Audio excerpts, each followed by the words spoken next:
Buenas tardes, mi nombre es Luis Rogelio Gutiérrez Camacho.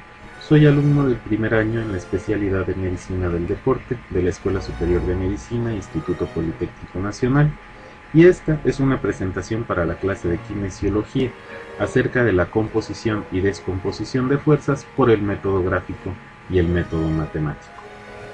A través del análisis de la composición y descomposición de fuerzas, podremos ver la importancia de los ángulos del movimiento y de las fuerzas que se implican en este.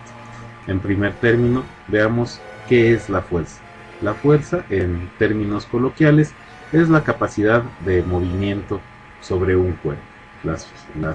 La halterofilia es un ejemplo de lo que la mayoría de la gente considera como fuerza. La fuerza en física es una modelización matemática de intensidad de las interacciones, es decir, es una magnitud física de carácter vectorial que representa toda acción o influencia que pueda modificar el estado de movimiento o de reposo de un cuerpo. Para estudiar la fuerza y los movimientos, la encargada es la mecánica.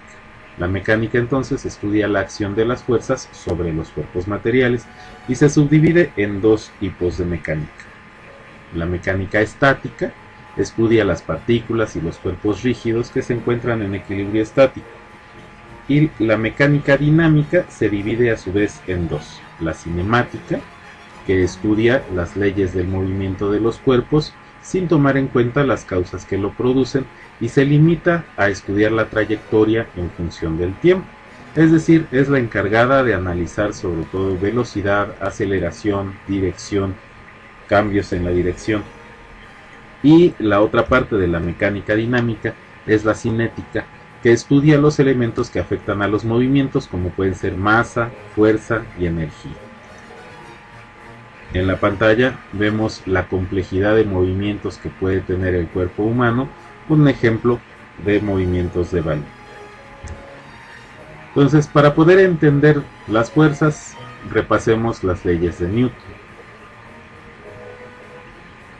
Las tres leyes de Newton, la primera es la ley de la inercia, que dice que todo cuerpo que no está sometido a ninguna fuerza, ni acelera, ni frena, ni cambia de dirección. Entonces, si tenemos un cuerpo en reposo, tenderá a mantenerse en reposo. En este caso, vemos el ejemplo de muchachos en un patín que es tirado al suelo. Luego, si el cuerpo está en movimiento, tenderá a mantenerse en movimiento. La segunda ley de Newton es la ley de acción-reacción, que dice que cuando un cuerpo ejerce una fuerza sobre otro, este último cuerpo ejerce una fuerza de reacción idéntica, pero en sentido inverso sobre el primero. Es decir, a toda acción le corresponde una reacción de igual magnitud, pero en sentido contrario, sea para alejarse o para acercarse. Y finalmente, la tercera ley de Newton es la ley de la fuerza, que dice que el cambio de velocidad de un cuerpo, ya sea su aceleración o frenado, es proporcional a la fuerza que recibe e inversamente proporcional a su masa. Entonces, si tenemos dos cuerpos y sobre ellos actúan las mismas fuerzas, el cuerpo que tenga mayor masa experimentará una menor aceleración. Si aumentamos la masa, pues será todavía menor la aceleración que produciremos. Bien, una vez que tenemos claras las leyes de Newton, veamos el tipo de cantidades que manejaremos para el análisis de fuerza. En primer lugar, tenemos las cantidades escalares, que solo tienen magnitud y se pueden sumar aritméticamente. Unos ejemplos de cantidades escalares son la masa, la superficie o el volumen. Y por otro lado, tenemos las cantidades vectoriales. Las cantidades vectoriales tienen magnitud, dirección y sentido y se deben sumar de forma vectorial. Esto quiere decir, para hacer la suma tenemos que considerar la magnitud, la dirección, el sentido, el origen de la aplicación de la fuerza, y un ejemplo de ello es el movimiento de las bolas de billar.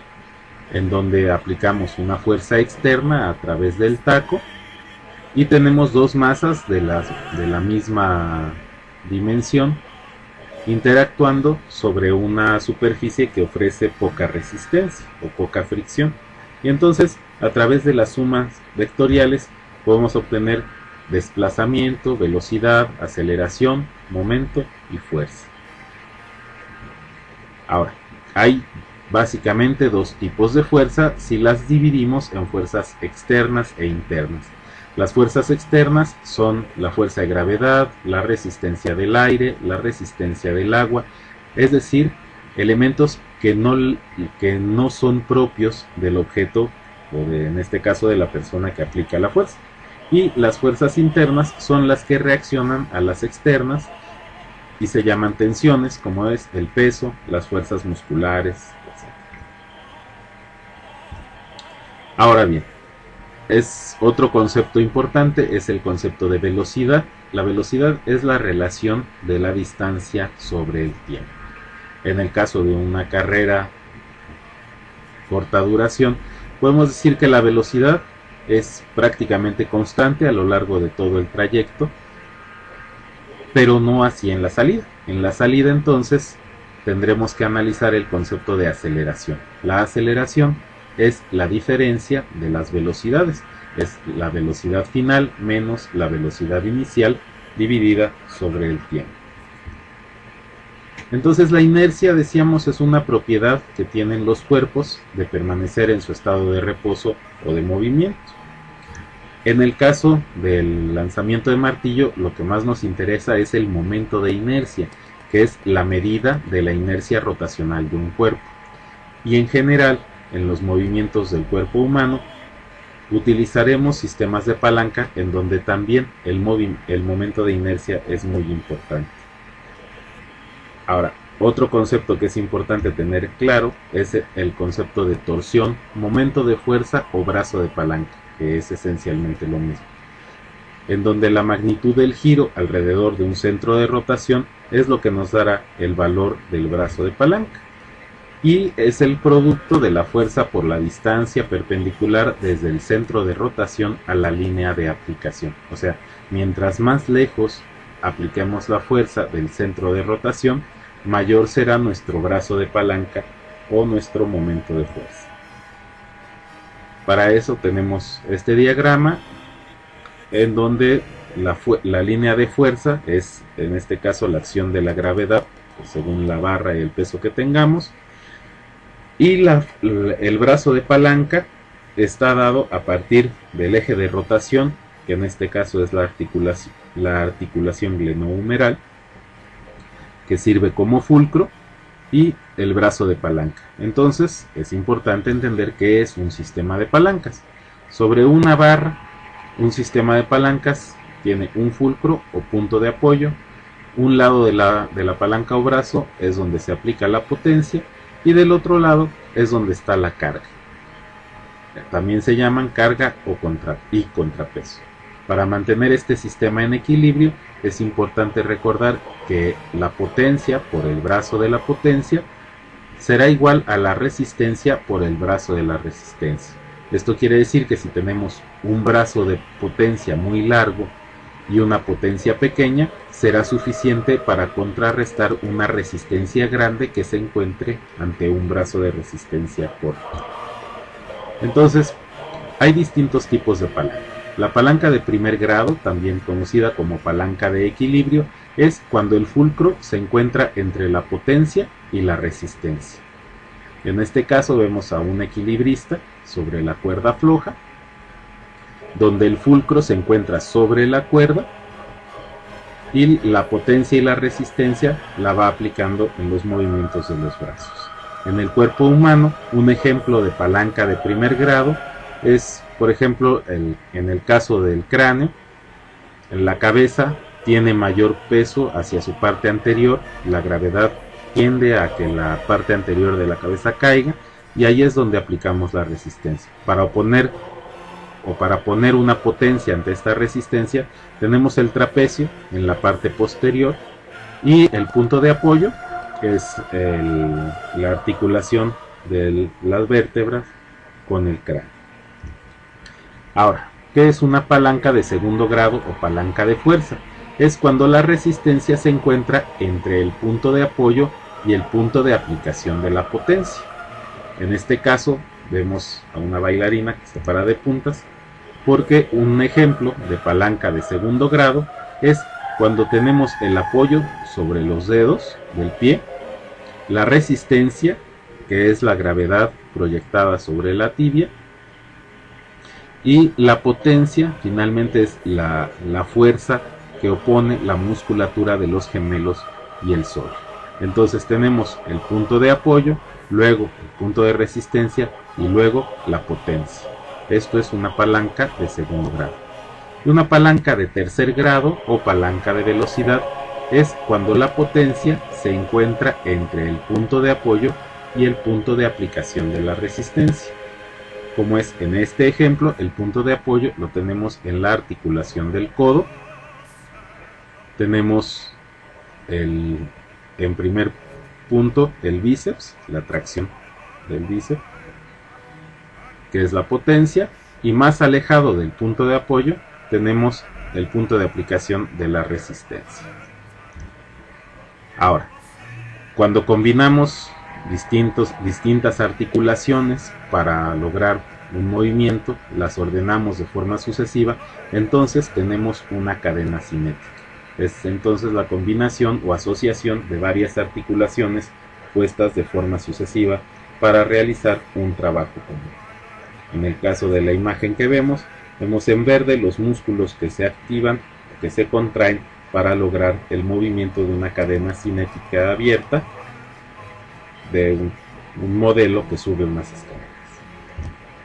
Ahora, la fuerza de gravedad es, decíamos, una fuerza externa que el cuerpo humano debe sostener y contrarrestar en todo momento. Se aplica constantemente y sin interrupciones. Se aplica también en una sola dirección, que es en este caso hacia el centro de la Tierra, porque la masa de la Tierra es tan gigantesca en relación al cuerpo humano que solamente se nota ese movimiento. Actúa sobre cada una de las partículas de masa de nuestro cuerpo o de otros objetos. En el caso del video estamos viendo un brinco o un vuelo de Jordan, en donde vemos que el centro de gravedad sigue una parábola normal sujeto a la fuerza de gravedad. Entonces, la fuerza de gravedad está establecida por el peso del objeto y es el producto de la masa, de la cantidad de materia del objeto, por la tasa de aceleración de la gravedad, que en el ámbito terrestre es de 9.8 kilogramos sobre segundo al cuadrado. Entonces, el centro de gravedad es el punto de equilibrio gravitacional del cuerpo y cambia según la posición y la distribución de la masa. En este caso vemos una animación de cómo cambia el centro de gravedad, que es el punto verde grande, conforme cambia la posición y la distribución de la masa. En general se considera que en la posición anatómica el centro de gravedad se encuentra anterior a L3 y a L4. Entonces, para hacer el análisis de fuerzas necesitamos los vectores. Un vector es una herramienta geométrica que se utiliza para representar una magnitud física. Está definida por su módulo o magnitud, la dirección u orientación y el sentido, que es el que distingue el origen del extremo. Luego entonces también tendremos que considerar el origen y el extremo. El módulo o magnitud está dado por la longitud de la flecha, que es proporcional a la intensidad de la fuerza y depende del número y tamaño de las fibras musculares que se contraen. Tiene una propiedad que se llama dirección, que es la recta sobre la que se aplica la fuerza. Está expresada por el ángulo que forma la recta y es la línea de acción del músculo. Entonces, la dirección se expresa en ángulo. En el sistema internacional, la unidad de ángulo es un radián, donde un pi radián es igual a 180 grados.